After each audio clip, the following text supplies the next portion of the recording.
आज का रात्रि क्लास है 5 अप्रैल 1967।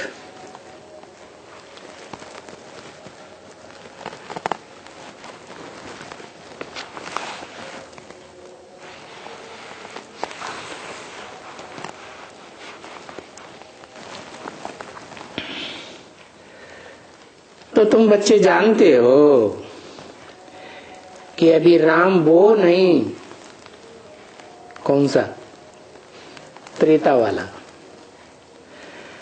राम उनको भी कह देते हैं,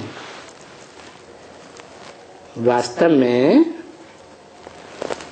वो राम की बात नहीं है, क्योंकि वो तो 14 कला संपूर्ण है,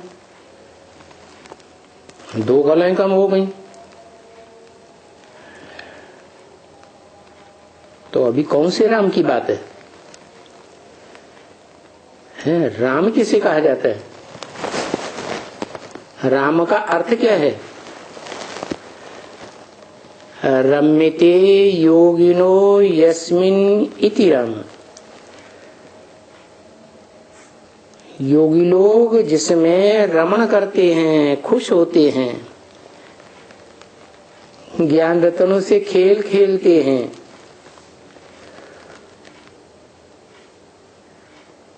उस राम की बात है। तो क्या त्रेता वाला राम ज्ञान रत्नों से खिलाता है? नहीं, ये तो संगम युगी राम की बात है। जैसा काम वैसा नाम। क्या काम किया? जो बाप के योगी बच्चे हैं उन बच्चों को रमण कराता है, ज्ञान रत्नों से खेल खिलाता है।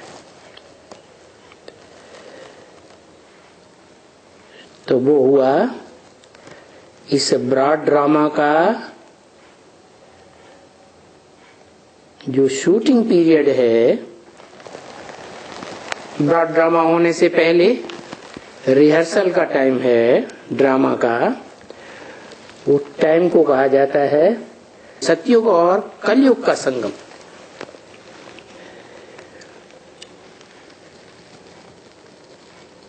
कलयुग का अंत और सतयुग का आदि। उस टाइम पर जो योगी बच्चों को ज्ञान में रमण कराने वाली आत्मा है, वो आत्मा है सभी आत्माओं का बाप, सुप्रीम सोल शिव। वो ही रमण कराता है, ज्ञान रत्नों से खेल खिलाता है। जिसमें प्रवेश करते हैं वो खेल खिलाने वाला है क्या है? वो तो पत्थर बुद्धि बन जाता है, वो क्या खेल खिलाएगा? तमो प्रधान बन गया। तो सदा सात्विक रहने वाली आत्मा शिव, वास्तव में उनका नाम कभी बदलता भी नहीं है। वो शिव ही उनकी बिंदी का नाम है, आत्मा का नाम है। और जितने भी नाम होते हैं वो शरीरधारियों के होते हैं। तो राम नाम भी कोई शरीरधारी है, आत्मा। जो त्रेता में 14 कला संपूर्ण राम थी, क्षत्रिय राजा राम, छात्र तेज वाला। देखो झाड़ के चित्र में देखो ध्यान से, लक्ष्मी नारायण के रूप में छत्र छाया है नहीं। और राम के ऊपर देखो, झाड़ के चित्र में ध्यान से देखो, छत्र छाया है। इससे क्या साबित हुआ? जिसके ऊपर छत्र छाया है ऊंचे ते ऊंचे बाप की, वो कौन हुआ? क्षत्रिय, छात्र तेज वाला। क्यों? क्षत्रियों का काम क्या होता है? हैं? मोस्टली राजाएं कौन से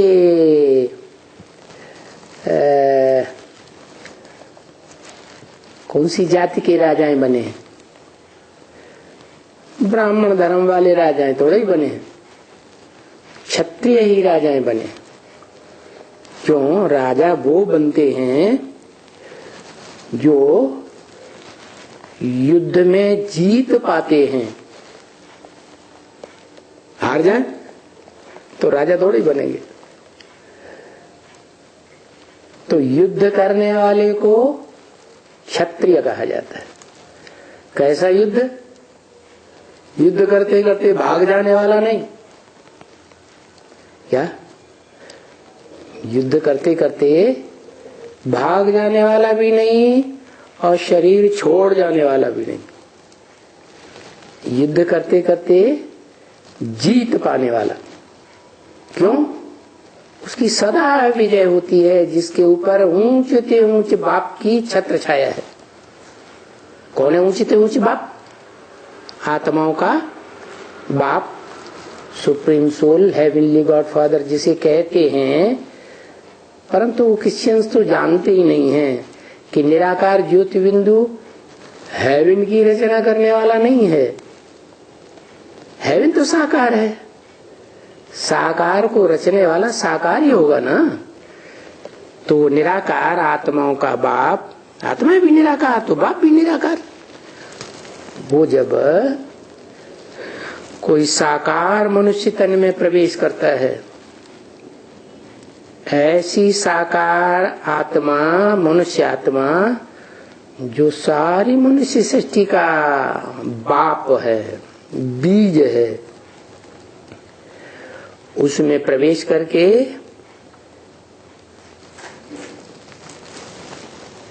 ज्ञान देता है। ज्ञान को ज्ञान रतन कहा जाता है। तो ज्ञान रतन से तुम बच्चे खेलते हो। तो प्रैक्टिकल में खिलाने वाले उस संगम युगी राम को राम कहा जाता है। त्रेता युग का राम कोई ज्ञान रतनों से खिलाता थोड़े ही है। तो राम यानी बाप आकर के तुम बच्चों को वशीकरण मंत्र देते हैं। कौन बाप? आकर के आते हैं, आने वाला बाप। कहां से आते हैं? आत्माओं का बाप, आत्मलोक जिसे सुप्रीम में बोर्ड कहा जाता है। मुसलमान लोग अर्श कहते हैं, खुदा अर्श में रहता है, फर्श में नहीं रहता। और हिंदू लोग परमधाम कहते हैं, परम पिता का घर। तो वहां से आने वाला बाप वो है आत्माओं का बाप। जो आत्मलोक से आता है वो आत्माओं का बाप शिव ज्योति बिंदु, वो आकर के तुम बच्चों को वशीकरण मंत्र देते हैं। क्या कहा? तुम बच्चों को। तुम किसे कहा जाता है? सन्मुख बैठने वालों को तुम कहा जाता है। जिन्होंने सन्मुख बैठ करके समझा, सुना, माना और प्रैक्टिकल में चलते भी हैं, तो उनसे कहा तुम बच्चे। बोला भी है, मैं तुमको सुनाता हूं, ये तो बीच में सुन लेता है। तो किसको सुनाया जाता है? जो काम पूरा करके दिखाए उसको सुनाया जाता है। काम ही पूरा करके न दिखाए क्योंकि समझा ही नहीं। तो ये कह के जो इशारा किया करते हैं, ये ब्रह्मा और उसके फॉलोअर्स कुख वंशावली जो ब्रह्मा की गोद का सुख लेते रहे, ब्रह्मा की गोद की ही व्याख्या करते हैं, वो बच्चे और ब्रह्मा भी इनके लिए बोला ये है जो बाजू में बैठते हैं। तो उनको वशीकरण मंत्र नहीं देते हैं क्या? कैसा मंत्र? वशीकरण, वश में करने वाला। क्या? योग बल से कोई भी आत्मा को कंट्रोल कर सकते हैं। योग बल है वाइब्रेशन की ताकत।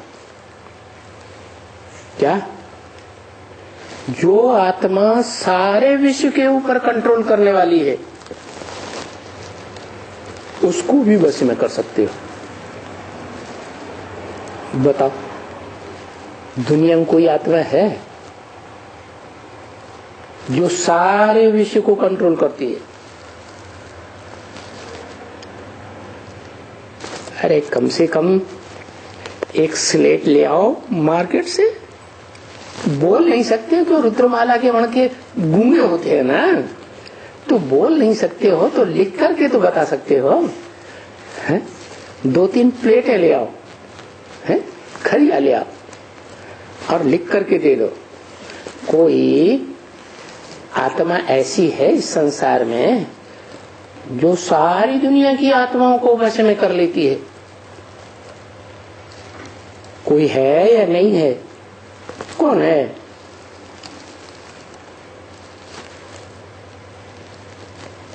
आदमी है कि औरत है? आदमी बड़ा होता है, औरत थोड़ी छोटी होती है। कौन है? बड़ा आदमी है या छोटा है? हैं? हाँ, पुरुष जितने होते हैं वो सब दुर्योधन दुशासन होते हैं। तो दुर्योधन दुशासन है या कन्या माता में से कोई है? तो बोला जगदम्बा। क्या? जिसको सिखों ने कहा है राज करेगा खालसा। कौन कहे? राज्य करेगा सारी दुनिया के ऊपर जब विनाश होगा। खालसा राज्य। खालिस क्यों कहा? खालिस इसलिए कहा कि वो ही आत्मा है इस सृष्टि रूपी रंगमंच पर मनुष्य सृष्टि के बाप का बच्चा एकमात्र, जो सारी दुनिया की मनुष्य आत्माओं को कंट्रोल कर लेती है। तो फिर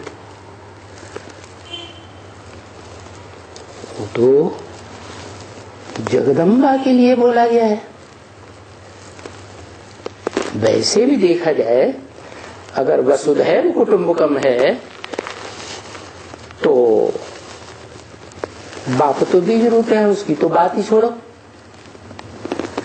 बाकी पूरे परिवार को, सारे कुटुंब को कौन कंट्रोल करती है? माँ ही तो कंट्रोल करती है। तो वो जगदम्बा स्त्री है या पुरुष है? है? क्या है? स्त्री है। चोले से तो स्त्री है। फिर सिखों ने ऐसे क्यों कह दिया राज करेगा खालसा? खालसी कहना चाहिए, स्त्री कहना चाहिए। लेकिन सिख लोगों को भी ये ज्ञान हो जाता है कि इस मनुष्य सृष्टि में जब नई सृष्टि रची जाती है तो पहले पहले जो आत्मिक स्थिति में स्थित बच्चे होते हैं वो बाप के बच्चे हैं बड़े। उनको कहा जाता है रुद्राक्ष की माला। क्या? वो रुद्र की अक्ष माने आंखें हैं। सारे संसार का सारा समाचार महाविनाश के टाइम पर रुद्र को देते हैं। किस क्षेत्र में ऐसे हुआ, उस क्षेत्र में वैसे हुआ, उस क्षेत्र में वैसे। 10 दिशाओं का सारा हाल लेते हैं। तो उन बच्चों को कंट्रोल करने वाली आत्मा संगम युग के अंतिम टाइम पर भी 500-700 करोड़ मनुष्य आत्माओं को, जो बच्चे के रूप में हैं, मनुष्य सृष्टि के बाप के बच्चे, उन सबको वश में कर लेती है। ऐसा पक्का पक्का उसे वशीकरण मंत्र याद है। क्या मंत्र है? मंत्र है मुझे याद करो, माम एकम, मुझे एक को याद करो। अब एक को याद करो का मतलब क्या है? आत्माओं के बाप को याद करो, बिंदु को। अरे बिंदु बिंदु बिंदु बिंदु, चींटी की आत्मा, हाथी की आत्मा, मनुष्य की आत्मा, राक्षस की आत्मा, देवता की आत्मा, कौन सी आत्मा? कैसे पता चलेगा बिंदी आत्मा? कौन सी बिंदी को याद करें? इसलिए बताया कि वो सुप्रीम सोल ज्योति बिंदु जिस मुकर्रर साकार शरीर में प्रवेश करती है, क्या और कोई में मुकर्रर रूप से प्रवेश नहीं करती, टेम्परेरी प्रवेश करेगी, नंबर 1। लेकिन जिस रथ में मुकर्रर रूप से प्रवेश करती है, आदि से लेकर के अंत तक, उस रथ की बात है। वो रथ को ही भागीरथ कहा है शास्त्र में, भाग्यशाली रथ। कैसा रथ? भाग्यशाली रथ। मरने वाले को भाग्यशाली रथ कहेंगे, है? जो इस षष्ठी रूपी रंगमंच पर महाविनाश में मर जाए वो भाग्यशाली रथ हुआ? नहीं, ये तो सिख लोग भी जानते हैं। अकाल मूर्त, कैसी मूर्ति? अकाल, जिसको काल खा नहीं सकता, जो सारी दुनिया को खा जाएगा, वो मूर्त, वो रथ, लेकिन उसको कोई खा नहीं सकेगा। वो है मनुष्य सृष्टि का बाप। हद की मृत्यु भी नहीं होती और बेहद की मृत्यु भी नहीं होती। अनिश्चय बुद्धि, वो कभी अनिश्चय बुद्धि नहीं बनता। हाँ, जगदम्बा अनिश्चय बुद्धि बनती है, लेकिन उसमें शिफ्ट क्या है? उसमें शिफ्ट ये है कि वो उस मुकर्रर रथ को याद ही करती रहती है, वो याद उसे छूटती नहीं। कारण ये है कि कन्या के ऊपर जिस पुरुष की पहली पहली छाप पड़ती है, ठप्पा लगता है, कन्या उसे जीवन भर भूल नहीं पाती। एक तो ये, और दूसरी बात, लंबे समय तक वो मनुष्य सृष्टि के बीज रूप बाप के संग में रहती है, साथ रहती है। तो संग का रंग लगेगा कि नहीं लगेगा? और थोड़े बहुत समय, लंबे समय तक रहे, वो भी नहीं, उससे ज्यादा लंबे समय का इंद्रियों का साथ, दृष्टि का साथ, ज्ञान इंद्रियों या कर्म इंद्रियों का साथ कोई भी नहीं निभा पाता।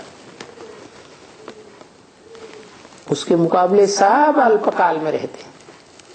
बुद्धि से भी नहीं कि मन बुद्धि से निभाए, क्योंकि जो बाप कहते हैं ब्रह्मा के मुख से वेदवाणी में कि तुम मुझे बिंदु रूप में, सूक्ष्म रूप में नहीं याद कर सकते हो, कोई बात नहीं, क्या करो, मेरा जो बड़ा आकार रूप है जिसमें मैं प्रवेश करता हूं, उस लिंग को याद करो। माने उसकी कर्मेंद्रियां याद ना है, लेकिन देह जरूर याद आए। तो बड़े रूप को याद करेंगे तो भी तुम बाप समान बन जाएंगे, क्योंकि इस दुनिया में मनुष्य सृष्टि के बाप से ऊंचे पद पाना कोई हो ही नहीं सकता। मनुष्य सृष्टि का बाप ऊंचे ऊंचे है, उसके साकार स्वरूप को, जो अविनाशी स्वरूप है, जिसको काल ही नहीं खा सकता महाविनाश में, उस साकार स्वरूप को भी याद करेंगे तो भी तुम्हारे अंदर संग का रंग लगेगा या नहीं लगेगा? और सबसे जास्ती लगेगा कि कम लगेगा? है सबसे जास्ती लगेगा। और ये भी बात है, साकार की छाप साधारण नहीं होती है। साकार में रसगुल्ला खाया होगा तो याद आएगा या नहीं आएगा? है जरूर याद आएगा। देखो, जन्म जन्मांतर स्त्री साकार पति को याद करती है जीवन भर, तो अंत समय में कौन याद आता है? साकार याद आ जाता है। और साकार याद आ जाता है तो अंतमते सुगति हो जाती है। स्त्री को उस पुरुष का ही जन्म मिलता है। ऐसे ही पुरुष अपने जीवन में जिस स्त्री को बहुत याद करता है, चलो 2-4 स्त्रियां भी हो, कोई ने तो ज्यादा सुख दिया होगा, तो जिसको ज्यादा याद करता है वो अंत समय में याद आ जाए तो अंतमते सुगति स्त्री का चोला मिलता है। तो देखो, साकार को भी याद करने का कितना बड़ा महत्व। दूसरी बात, निराकार को याद करना कठिन है, निरंतर या सहज है? क्या है? कठिन है। और साकार को याद करना सहज, क्योंकि प्रैक्टिस पड़ी हुई है अनेक जन्मों की। तो देखो, उस निराकार को याद करके सिद्धि प्राप्त, सफलता प्राप्त करने वाली आत्माएं इस संसार में बहुत थोड़ी हैं। क्या?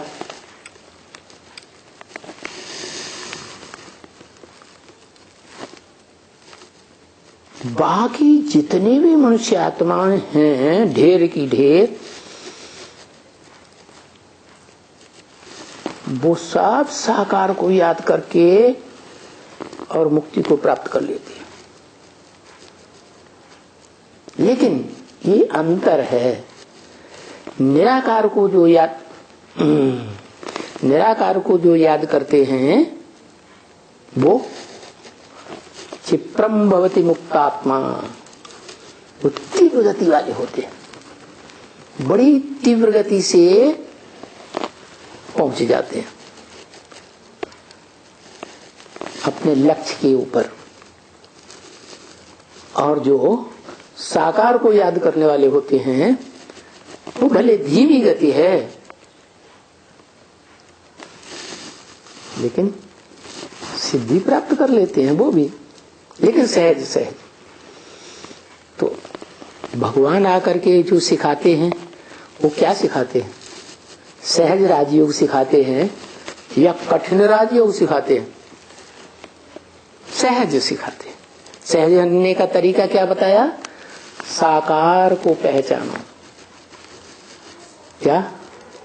यही परीक्षा है सबसे बड़ी, किस मनुष्य सृष्टि में वो साकार तनधारी मनुष्य कौन है? मनुष्य सृष्टि का बीज, जिसमें मैं मुकर्रर रूप से पार्ट बजाता हूं।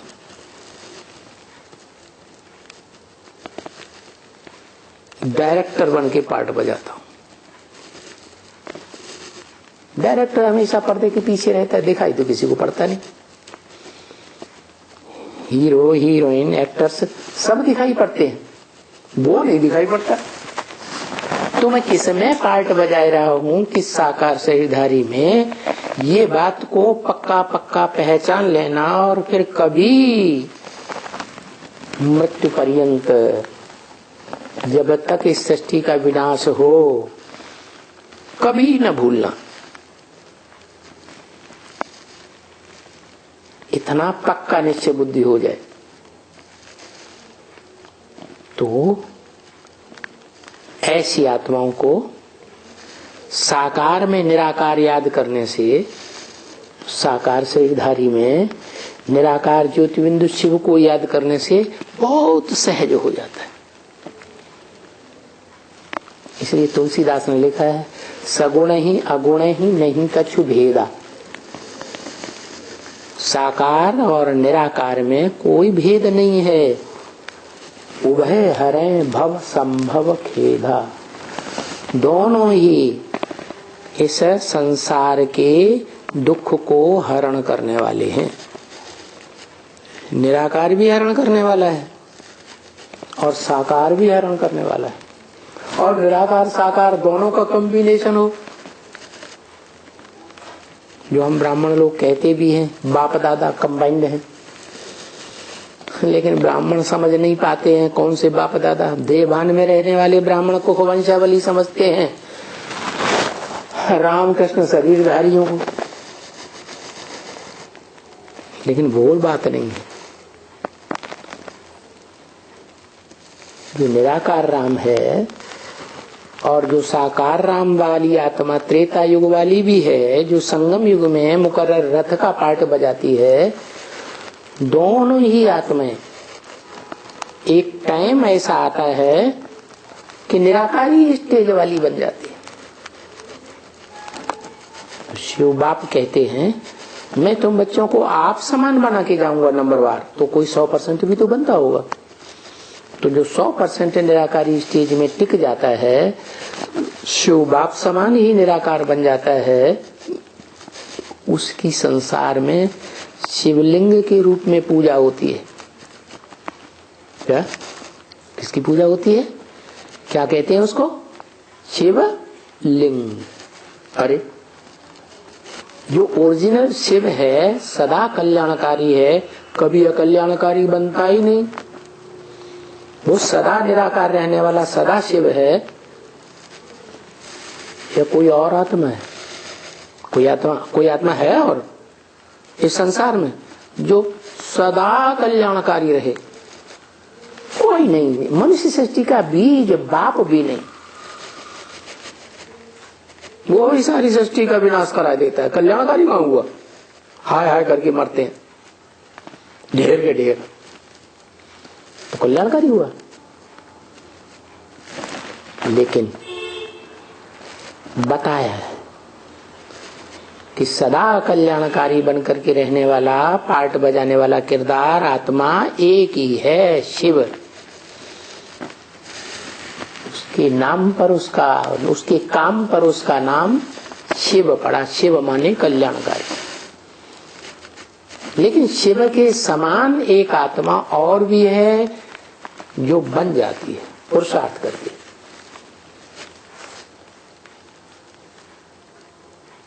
क्या?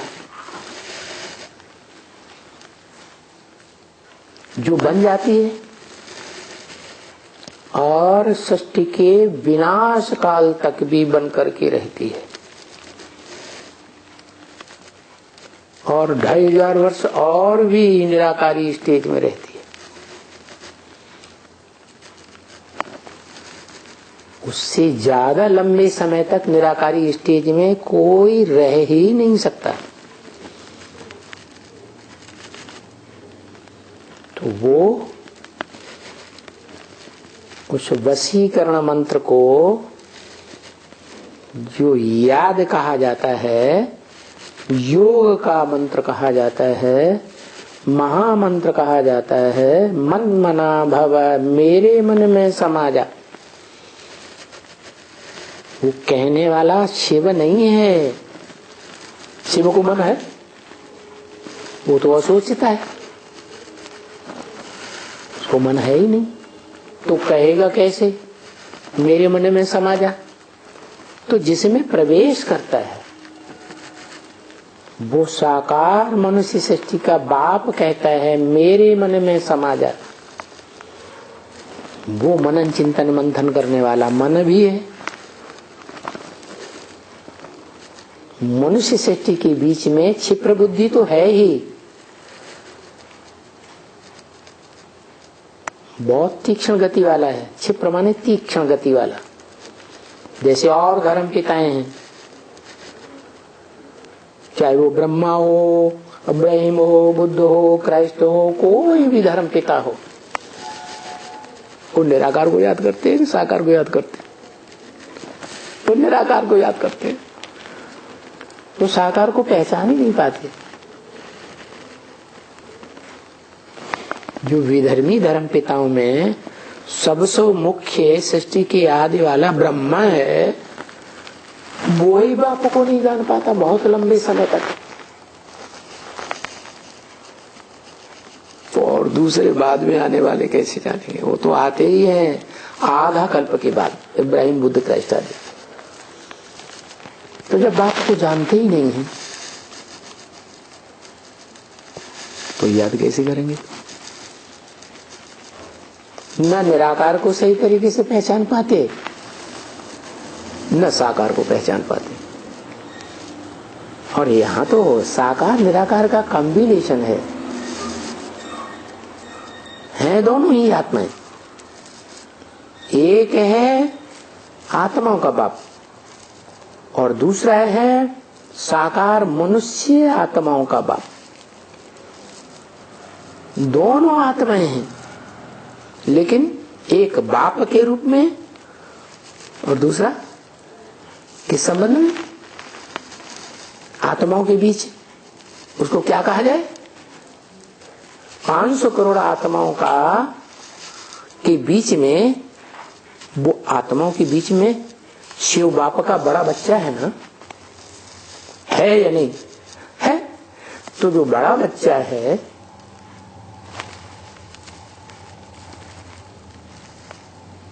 आत्माओं के बीच में, वो तो बाप समान हो गया। मुसलमान लोग भी उसे मानते हैं, आदम को, सृष्टि का आदि पुरुष। कहते भी आदम को खुदा मत कहो, आदम खुदा नहीं, लेकिन खुदा के नूर से आदम जुदा नहीं। जो खुदा का नूर है, ज्योतिर्लिंगम, वो ही नूर आदम का भी नूर है। इसलिए आदम को ही लिंग के रूप में पूजा जाता है। आज जो यादगार मंदिरों में लिंग है, उसमें बिंदु हीरा नहीं दिखाते हैं, लेकिन जब से यादगार मंदिर बनना शुरू हुए सात्विक स्टेज में, द्वैतवादी द्वापर युग से, उस सात्विक स्टेज में उस साकार का निराकारी रूप भी साथ में दिखाया गया, हीरे के रूप में। सोमनाथ मंदिर में वो हीरा हीरो पाटधारी की यादगार है। हीरा पत्थर होता है या नहीं होता है? क्या होता है? पत्थर होता है। तो पत्थर बुद्धि भी आत्मा बनती है कलयुग के अंत में, और सतयुग के आदि में पारस बुद्धि भी बनती है। शिव जो आत्माओं का बाप है, वो पत्थर बुद्धि बनता है? बनता ही नहीं। वो पारस बुद्धि भी नहीं बनता। तो ये जो शिवलिंग यादगार दिखाया जाता है, किसकी यादगार है? शिव निराकार ज्योति बिंदु जिसमें मुकर्रर रूप से प्रवेश करता है, उस हीरो पार्टधारी की यादगार है। इसलिए हीरे के रूप में सोमनाथ मंदिर में वो लिंग में हीरा जड़ा हुआ था। लिंग लाल लाल है, पत्थर बड़ा रूप। वो शरीर की यादगार है, जिस शरीर के रोम रोम में ज्ञान भरा रहता है, ज्ञान की रोशनी भरी रहती। वो शरीर रूपी जो घर है, वो ज्ञान का, वो रोशनी का ऐसा भंडार है, रोम रोम में ऐसा ज्ञान भरा हुआ है कि वो परम ब्रह्म का घर हो गया, और होता भी है वास्तव में। इसलिए लाल लाल पत्थर का लिंग दिखाया जाता है। शिव बाप भी ब्रह्मा मुख से वेदवाणी मुरली में कहते हैं, तुम बच्चे परम धाम को इस सृष्टि पर उतार लेंगे। माना इस सृष्टि पर उतारेंगे स्मृति के आधार पर, तो पहले तो शरीर में उतरेगा। कोई शरीरधारी तो परम धाम के तरह लगातार प्रकाशित बनेगा ना, ज्ञान के प्रकाश से प्रकाशित, ज्ञान की रोशनी के भंडार से प्रकाशित। तो जो आत्मा ज्ञान के रोशनी के भंडार से भरपूर बन जाती है, उसे ब्रह्म के समान घर कहा है, आत्माओं का घर। जो कहता है मन मना भव, मेरे मन में समा जा, माना मेरे मन में क्या है, क्यों समा जाए भाई? तेरे मन में शिव ही याद है, बैठा हुआ है। तेरी स्मृति में क्या बैठा है? सिर्फ ज्योति बिंदु शिव। क्या साकार बैठा है, है? निराकार ही बैठा है, साकार नहीं बैठा है। उसे याद करना कठिन होता है कि सहज होता है? वो सहज योगी है, ये कठिन योगी है। सहज योगी है। सहज योगी है तो निरंतर हो सकता है। ब्रह्मा से लेकर के जितने भी धर्म पिताएं हैं वो सब कठिन योगी। तो बहुत लंबा टाइम लगता है। नंबर बार कठिन हो जाता है उनको, हठपूर्वक याद करते हैं, खींच खींच के याद करते हैं। तो जिसको सहज होता है उसकी याद भी निरंतर हो जाती है। निरंतर माना सिर्फ 8 घंटे की रहेगी, बाकी 16 घंटे का अंतर पड़ेगा या नहीं पड़ेगा? अरे ऐसे ऐसे है, ऐसे कुछ तो करो। गूंगे बच्चों रुद्रमाला के माँ के है? वो निरंतर याद करेगा तो सहज हो जाएगा ना, क्योंकि अपने स्वरूप को कोई याद कर सकता है कि नहीं? अपने चेहरे को कोई शरीर को याद कर सकता है या नहीं? याद नहीं कर सकता। लेकिन शीशे में देख के, शीशे में देख ले तो फिर याद आएगा नहीं? याद आएगा ना। तो वो साकार स्वरूप में निराकार को याद भी कर सकता है। दूसरी बात, अपनी प्रकृति के मध्य में निराकार को या निराकार आत्मा अपनी आत्मा को याद करना, जो अपनी आत्मा ज्योति बिंदु और आत्माओं के बाप की आत्मा ज्योति बिंदु दोनों एक जैसे हैं, सहज पड़ेगा कठिन पड़ेगा? सहज पड़ेगा। तो ये तो और सहज हो गया, अपनी आत्मा को याद करना। इसलिए बाप कहते हैं पहले अपनी आत्मा को याद करो फिर बाप को याद करो। माना अपनी आत्मा नजदीक है ना, और प्रैक्टिकल में अंदर है या नहीं है? प्रैक्टिकल में है। तो जो प्रैक्टिकल में अंदर आत्मा है, और माताएं तो जन्म जन्मांतर बिंदी लगाती ही रही है, एक दूसरे को देखती रही है तो वो बिंदी के रूप में देखती रही। पुरुष भी आत्मिक स्मृति का टीका लगाते रहे तो सहज हुआ ना। भारतवासियों को तो सहज ही होना चाहिए। तो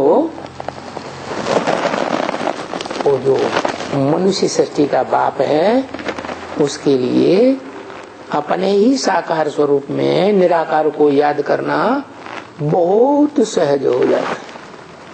सहज सहज। बाकी धर्म पिताओं को नंबरवार कठिन होता जाता है।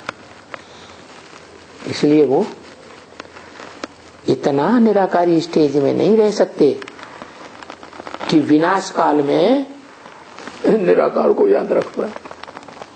उस समय तो बहुत परीक्षाएं आएंगी प्रकृति के द्वारा, माया के द्वारा, सबको हिला के रख देंगे कि नहीं? परीक्षाएं, परिस्थितियां। तो उस समय कोई निराकार को याद करे, वो तो धर्म पिताओं का ही काम है।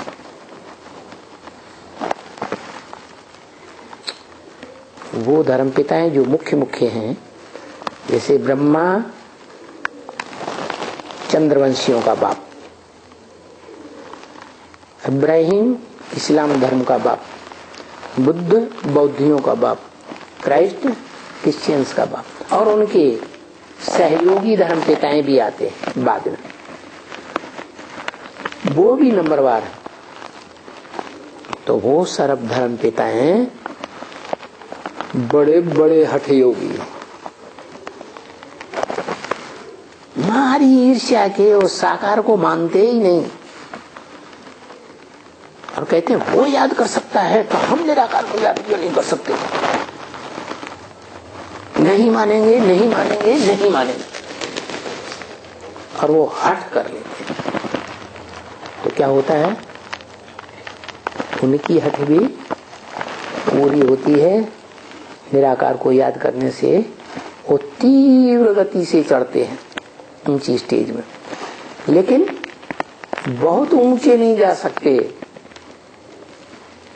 नंबरवार ऊंचाई तक पहुंचते हैं और नंबरवार धर्म पिताएं बन जाते हैं। माना पूरी 500 करोड़ की सृष्टि, 700, 800, 750 करोड़ की मनुष्य सृष्टि, उनको अपना बाप नहीं मान पाते। वो तो सिर्फ एक ही मनुष्य आत्मा है जो सारी मनुष्य सृष्टि का बीज है। आदम, एडम, आदिदेव, शंकर, महादेव, वो एक ही आत्मा है जिसको सारी मनुष्य सृष्टि अंत में भगवान बाप का साकार स्वरूप समझ लेती है और उसे याद करती है और मुक्त हो जाती है। तो सारी सृष्टि के लिए सहज और धर्म पिताओं के लिए कठिन हो जाता है। तो बताया कि निराकार बाप शिव आत्मलोक से आकर के तुम बच्चों को जो सन्मुख बैठे हुए हैं, रुद्रमाला के रुद्रवत्स, जो रुद्र ज्ञान यज्ञ की शुरुआत करता है 36-37 में, आदि में सो अंत में भी रौद्र रूप धारण करके सारी मनुष्य सृष्टि का अंत कर देता है। सारी दुनिया इस रुद्र ज्ञान यज्ञ में स्वाहा हो जाती है। ऐसा रुद्र तुम बच्चों को वशीकरण मंत्र देता है। क्या क्या वशीकरण मंत्र? मन मना भव, मेरे मन में समाया। कौन आत्मा कहती है? ऊपर वाली कहती है, उसको मन है बाप पट्टे। जो सदैव ऊंची स्टेज में रहने वाला शिव है, उसको तो मन है ही नहीं। कौन कहता है? नीचे वाला, जिसमें वो प्रवेश करता है, जो सबसे नीचे चला जाता है, डूब डूब के एकदम पाताल लोक में चला जाता है। पातालियों का कहते हैं, असुरों का स्थान पाताल में, वो पातालियों का भी बाप बन जाता है। एकदम नीचे से नीचे बनता है मनुष्य सृष्टि में। नीचे से ऊंचा भी बनता और नीचे से नीचे भी बनता, नीचों का भी बाप और ऊंचे देवताओं का भी बाप। उसमें उस मनुष्य आत्मा में शिव बाप आकर के तुम रुद्र भक्तों को, रुद्रगणों को, जो कोई लूले हैं, कोई लंगड़े हैं, कोई काने हैं, कोई बीचे हैं, कोई मुखहीन विपुल मुख का हो, ऐसे बच्चों को वशीकरण मंत्र देते हैं। कि दुनिया में तुम जिसे चाहो उसे वश में कर सकते हो।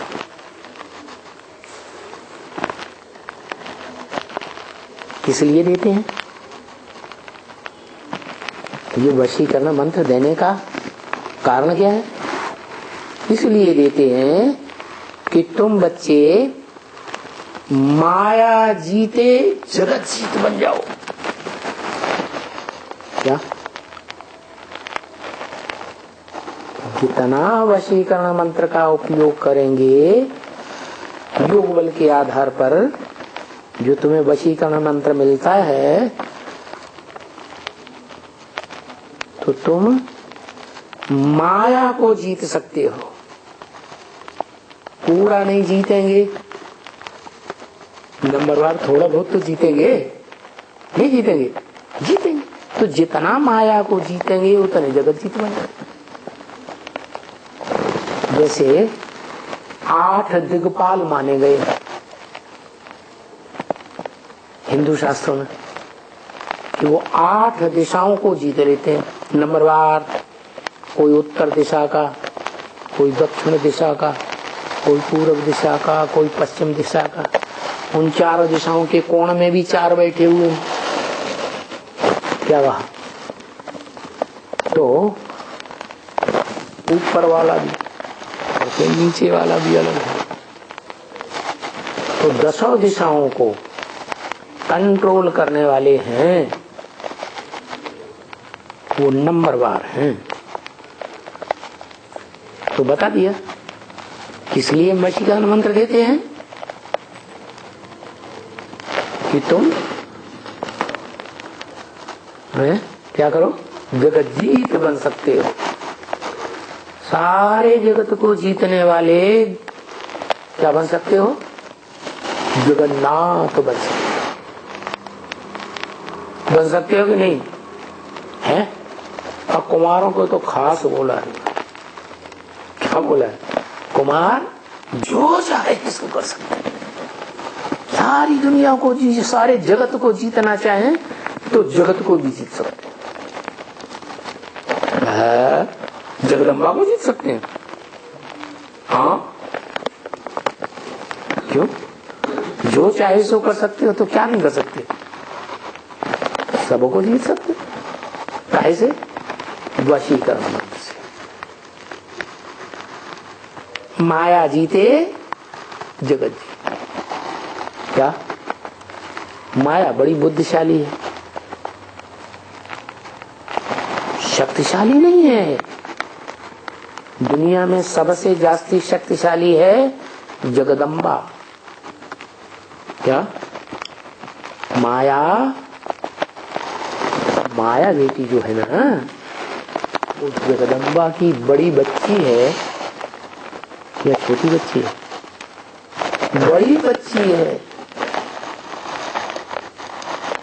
क्या? बड़ी बच्ची। ऐसे नहीं, कैसी बच्ची है? बड़ी बच्ची है। तो जो बड़ी बच्ची है वो सभी बच्चियों को अपने कंट्रोल में करेगी या नहीं करेगी? जैसे कहते हैं बड़ा भाई बाप समान कहा जाता है, ऐसे ही बड़ी बहन भी माँ समान हो गई। तो माँ अगर खुदा न खास्ता मौजूद नहीं है तो छोटी छोटी बच्चियां किसको अपनी अम्मा समझेंगी? बड़ी बहन। तो और बहनें तो समझेंगी छोटी छोटी अपनी अम्मा, लेकिन उस बड़ी बेटी की जो अम्मा है जिसे कहा जाता है जगदम्बा, उसको भी कंट्रोल कर लेगी कि नहीं कर लेगी? बोलो है? क्यों? क्योंकि बुद्धि का कमाल है सारा। बुद्धि पवित्र बच्चों में होती है या माता में पवित्र बुद्धि होती है? बच्चों में पवित्र बुद्धि।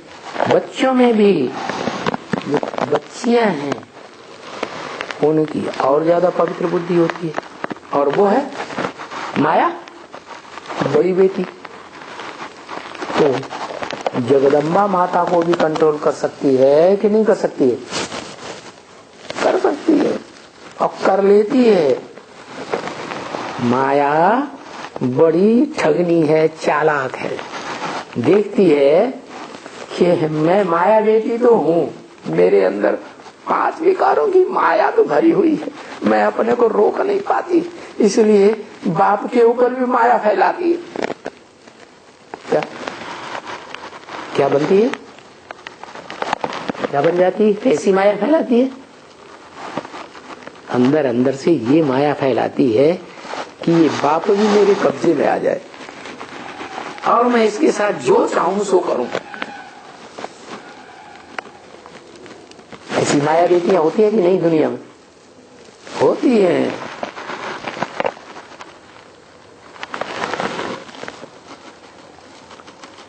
रवीश भाई बताता था कि ग्रीन पार्क में एक ऐसा बुड्ढा है जिसकी 2 लड़कियां, उनकी शादी उसने नहीं की और वो लड़कियां बड़े प्यार से उस बुड्ढे के साथ रहती हैं। नौकरी करती हैं और बुड्ढे के साथ रहती हैं और शादी करने के लिए मना करती हैं, करेंगी। तो माया बेटियां हुई भी नहीं, बोलो बेटी। और मुरली में भी ब्रह्म वाक्य है, वेदवाणी है। क्या आज की दुनिया ऐसी है कि बाप बच्ची को नहीं छोड़ता, भाई बहन को नहीं छोड़ता, मामा भांजी को नहीं छोड़ता, चाचा भतीजी को नहीं छोड़ता। अरे कन्याओं के तो सारी दुनिया दुश्मन बन पड़ी है। टीचर स्टूडेंट को नहीं छोड़ता, गुरु चेले को नहीं छोड़ता। क्यों? कि कलयुग के अंत में सारी दुनिया अति भोगी बन जाती है। ऐसे तो सब आत्माएं भोगी तो हैं ही, एक शिव को छोड़ करके, लेकिन कलयुग के अंत में तो अति हो जाती है विकारों की। उनमें भी सबसे जास्ती विकार की अति होती है काम विकार। तो माया बेटी की बात बताई कि वो तो है ही मायावी बेटी, अंदर कुछ और बाहर से दुनिया को क्या दिखाती है, मेरा पापा है।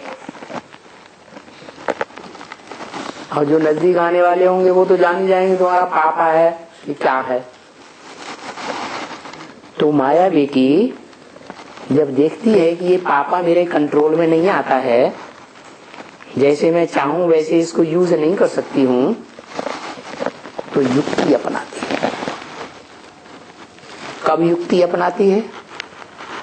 जब बाप के जो रुद्रमाला के रुद्रगण हैं उनके योग बल से बहुत तंग आ जाती है,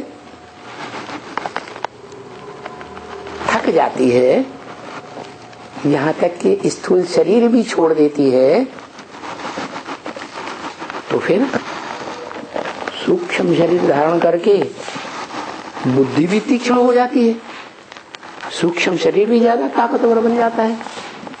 तो वो युक्ति अपनाती है। क्या युक्ति अपनाती है? जो जगदम्बा है ना, क्या जो होने वाली नई दुनिया आने वाली है ना, उसमें वसुधैव कुटुंबकम बनेगा ना, उसकी अम्मा कौन है? हा? जो सारी वसुधा कुटुंब बनेगी, उस वसुधा रूपी धरणी के रूप में अम्मा कौन है? जगदम्बा, जगजननी, जगदम्बा ना। तो बस माता को मुट्ठी में लेती है। वो कैसे मुट्ठी में ले लेती है? माता तो बड़ी है, वो तो बाद में पैदा हुई, छोटी है। क्योंकि माँ की जो बड़ी बच्ची पैदा होती है तो बुद्धि में पवित्र ज्यादा होगी या पवित्र होगी, तीक्ष्ण बुद्धि होगी या साधारण होगी माँ के मुकाबले? है माँ के मुकाबले बुद्धि में ज्यादा तीखी पवित्र बुद्धि होगी या नहीं होगी? होगी। तो वो माता को मुट्ठी में ले लेती है। और वो माता है धरणी का रूप, प्रकृति का। अगर अच्छे से अच्छा रूप देखना हो तो धरणी में देख लो, और बुरे से बुरा रूप देखना हो, भयंकर से भयंकर रूप, तो धरणी में देख लो।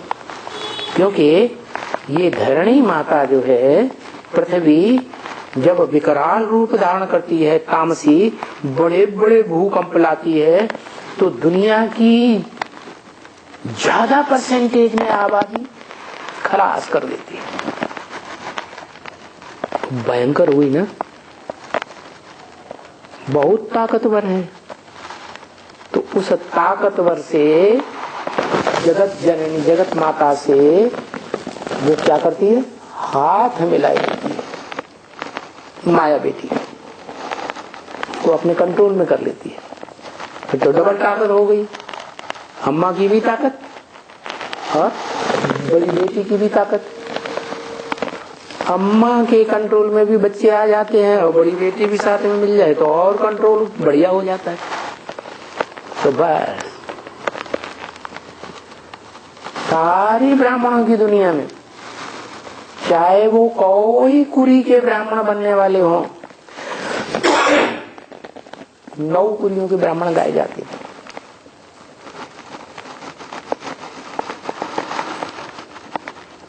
जो ब्राह्मण द्वापर युग से कंट्रोल में आ जाते हैं, द्वैतवादी धर्म पिताओं के कंट्रोल, संघ के रंग में आ जाते हैं, एक को छोड़कर। जो बाप है वसुधैव कुटुंबकम का, उससे तो लड़ाई है उसकी, वो उसके कंट्रोल में नहीं आता।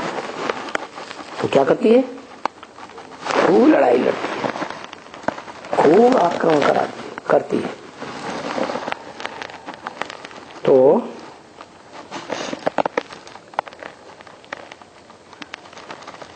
माया की, बेटी की और बाप की लड़ाई होती है। दो लगा के बैठेंगे तो नहीं तो जरूर आएगी।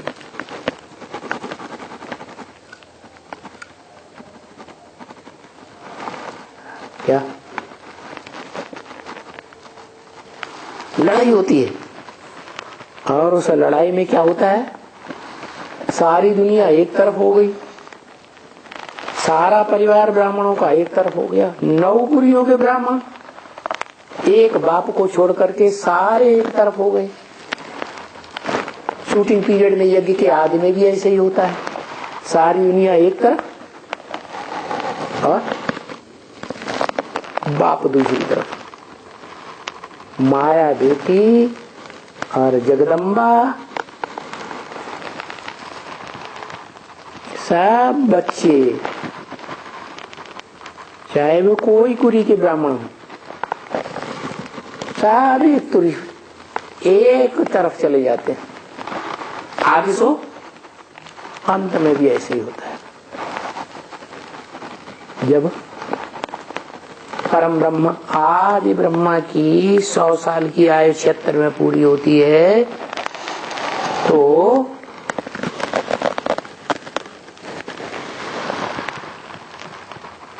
फिर ऐसे ही होता है।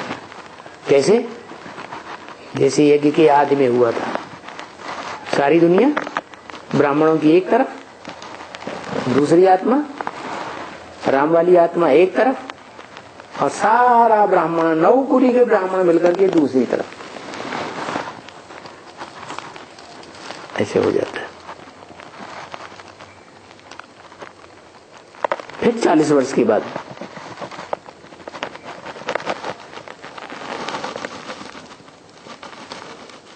इसके लिए बोला 40-50 वर्ष में तुम बच्चे तमो प्रधान से सतो प्रधान बनते हैं। तो 76 से लेकर के 2016-17 के अंत तक फिर ऐसे ही हो जाता है। माया ऐसी जोर से आक्रमण करती है, माँ के साथ मिलकर, सभी बच्चों के साथ मिलकर, कि सारी दुनिया एक तरफ, चाहे बीज रूप आत्माओं की दुनिया हो, चाहे आधार मूर्त आत्माओं की दुनिया, जड़ों की दुनिया हो, और चाहे 500-700 करोड़ की दुनिया हो, सब आत्माएं एक तरफ और एक आत्मा दूसरी तरफ। तो बताया फिर क्या होता है, फिर 2 का राज्य चलेगा या 1 का राज्य चलेगा। एक तो माया बेटी लड़ाई लड़ने वाली, और उसने अपनी मुट्ठी में ले लिया अम्बा जगदम्बा को। वो 2 ही शक्तिशाली रह गए ना परिवार के बीच में, वसुधैव कुटुंबकम के बीच में। तो किसकी चलेगी? माया बेटी की चलेगी कि अम्मा की चलेगी? कौन पावरफुल है? जाकी लाठी ताकि भैंस। जिसके हाथ में हिंसा करने की शक्ति ज्यादा होगी वो ही बचेगा, हिंसक ही बचेंगे। तो कौन बचती है दोनों के बीच में कंट्रोलर? जगदम्बा या माया बेटी है? माया बेटी तो विकारों का आक्रमण करती है, और जो प्रकृति रूपी धरणी है वो कौन सा आक्रमण करेगी? बड़े बड़े भूकंप लाती है। तो माया बेटी भी उसमें मुकाबला कर पाएगी? नहीं कर पाती। तो सारी ब्राह्मणों की दुनिया के अंदर वो जगदम्बा जो है वो कंट्रोल करती है।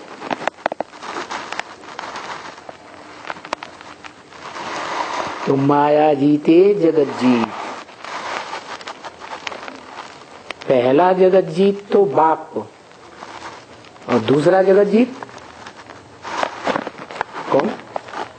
जगदम्बा।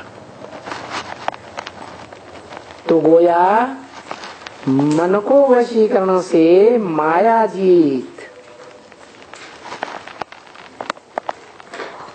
मन के संकल्पों को अगर कंट्रोल कर लिया एक बाप की याद में,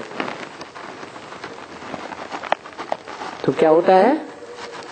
माया को जीत लेते हैं और रावण जीत बनेंगे। माया को जीत लिया तो माया का जो पति है रावण वो भी जीत ले, तो कोई बड़ी बात नहीं है। क्योंकि 10 सिर मिलकर के रावण का रूप बनते हैं। 5 विकार, जरूर दुनिया में कोई 5 विकारी होंगे, देहभानी होंगे, बड़े बड़े, क्या? कामी, क्रोधी, लोभी, क्या? और देह अहंकारी,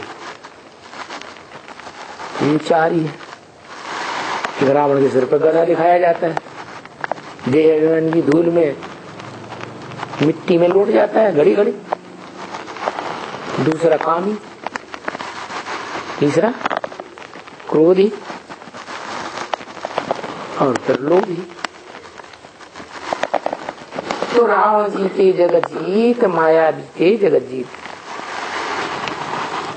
सो इस बात की प्रैक्टिस तुम कर रही हो। तुम किससे कहा कि एक की याद में रह करके तुम सारी दुनिया को जीतने की प्रैक्टिस कर रही हो? कौन कहा? किससे कहा? बाप ने किससे कहा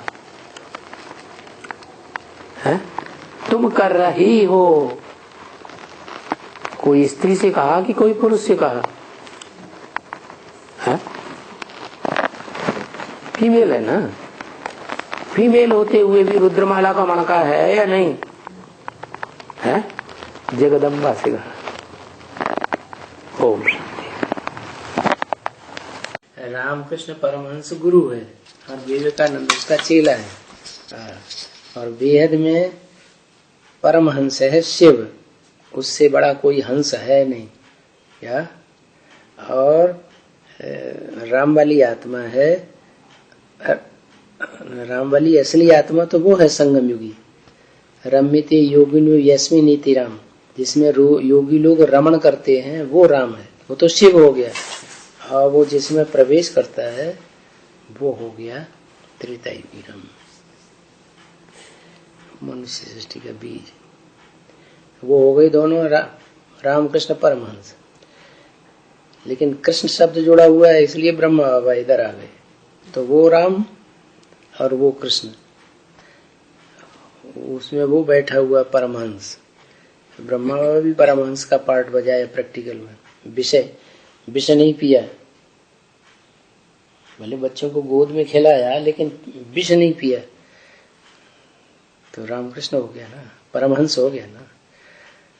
और विवेकानंद माने विवेक माने ज्ञान में आनंद लेने वाला, वो राम वाली आत्मा दोबारा जन्म लेके फिर विवेकानंद बन गई।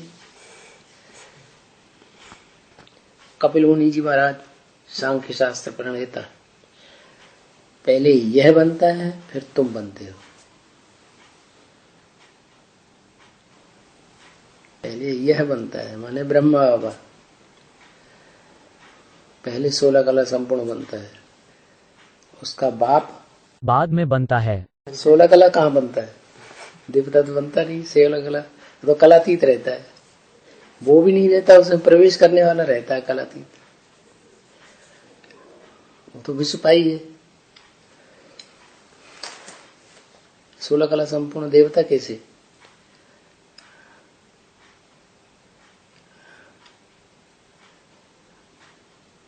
पहले ये बनता है फिर तुम बनते हो। माना सूक्ष्म शरीरधारियों में ज्यादा तीक्ष्णता होती है बुद्धि की, या साकार शरीरधारियों में ज्यादा तीक्ष्णता बुद्धि की होती है? सूक्ष्म शरीरधारी में। इसलिए जब वो पूरा समझ जाता है तो प्रैक्टिकल में आगे बढ़ जाता है। फास्ट कौन? ब्रह्मा। हाँ, पूरा समझा, 1 2 4 सेकंड में फटाक से बन गया। अच्छा, संपन्न स्टेज में फिर वो बनता है, फिर ये भी बन जाता है। इसलिए इतना माना पहले वो बनेगा फिर ये। 16 कला संपूर्ण वो बनेगा, देवता पहले वो बनेगा।